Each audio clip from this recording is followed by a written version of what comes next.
So the next position we're going to do for summer scouting top tens is linebacker.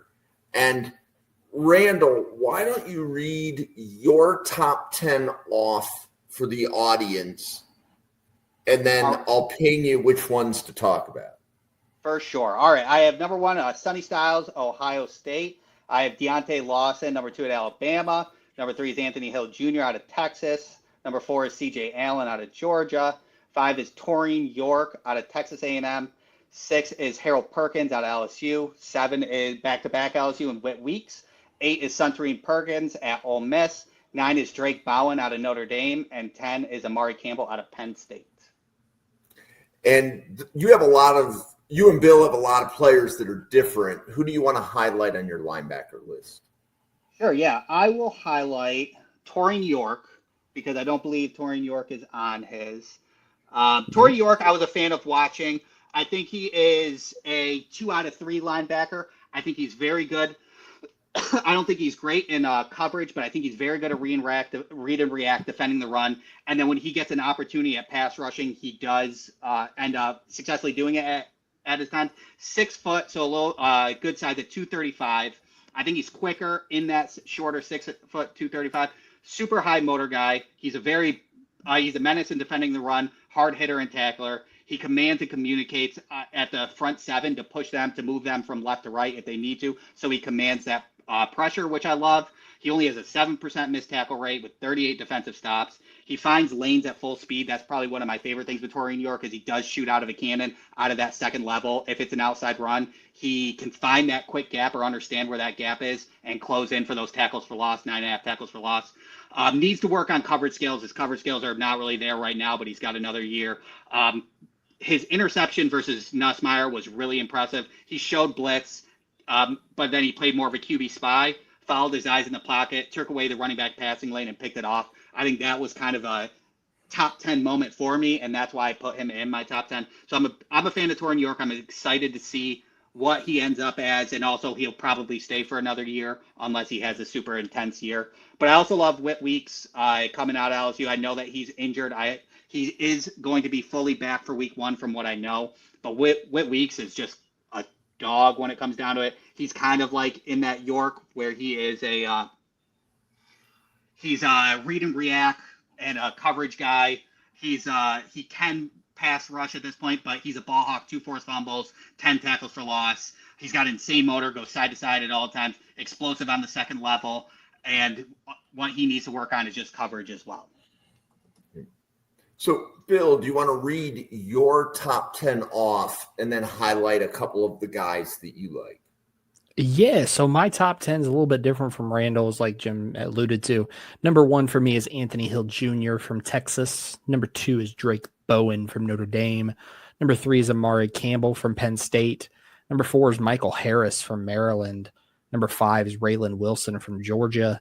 Number 6 is Harold Perkins from LSU. Number 7 is Dason McCullough from Nebraska. Number 8 is Suntarine Perkins from Ole Miss. Number 9 is Prince Will Unmanmielen from Ole Miss. And number 10 is Trey Moore from Texas. The first place I'm going to start is my number 4 linebacker in Michael Harris.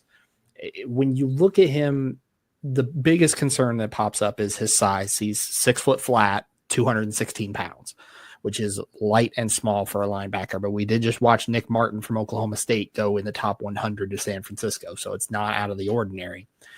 This guy is rangy and instinctive. When in zone coverage, he is all over the place, sideline to sideline, front to back, back to front. Very good understanding of angles, very quick. Often beats blockers, tight ends, running backs to their spot. He is a guy, he's undersized, but he is explosive. He also has the ability as a blitzer to shoot gaps and get in people's faces in a hurry. But I understand a 6 foot, 216 pound linebacker will scare a lot of people off. When I look at his game, there is a lot of Quan Alexander in his game. And you see it, an instinctive athlete, explosive as all get out, can shoot the gap in run defense, in pass coverage. Doesn't really have the bend to get around the edge, but certainly can if you need him to. But his game is to go right up the middle, right down an offensive line's throat. And I would love to sit here and say, yeah, he could pack on an extra 20, 25 pounds, but at 6 foot, he's pretty much maxed out at this point. Could he make a switch to safety? Certainly could, but the problem with that is he'd be a little bit on the slower side. When I watch his tape, it's almost 4.6-ish range, so it's a little bit slower. So I would say if you're going to use him, it would be as a linebacker in the middle of your defense where you can cover him up with two outside linebackers who are a little bit bulkier. But I think when you're just talking zone defender, rangy, sideline to sideline motor, explosive athlete in the middle of your defense, Michael Harris is the guy, and that's why he's number 4 on my board right now. So how would you compare Michael Harris to Smail Mondon from Georgia, who came out last year? So Smail Mondon had a little bit more of a pass rush refinement. He had the ability to bend that edge, whereas Michael Harris didn't. In addition, when you looked at Smail Mondon's size, he was officially listed around 6'2", so you're giving up 2 inches. And then let me confirm the weight. But yeah, 6'2", around 220. So you're talking an extra 2 inches and an extra 20 pounds, which might not sound like a lot, but for Mondon, it's mainly his ability. Mondon had more of the ability to bend the edge, whereas Harris had the ability to go up the middle. Is the big difference aside from the additional little bit of size points. Okay. Because they were both coverage type linebackers, right? Mm-hmm. That was the reason that I was able to kind of pull that one out of thin air. Is I thought Mondon's report was he was a strong zone coverage linebacker, as you indicated with Harris. You have Harris significantly higher than I ever saw Mondon on a board. So yeah, Harris is high for me because of that zone coverage ability, because of that athletic ability. Because ultimately, if you have a defense that has 2 larger outside linebackers or even larger defensive tackles, those nose gapping plug defensive tackles that we talked about on a previous episode, which if you're watching this one, make sure you go back and check out that one with me, Randall, and Jim. If you have those types of defensive tackles plugging up your middle, you can use a quick, speedy Michael Harris guy to shoot through the gap for an easy loss. Okay, so let's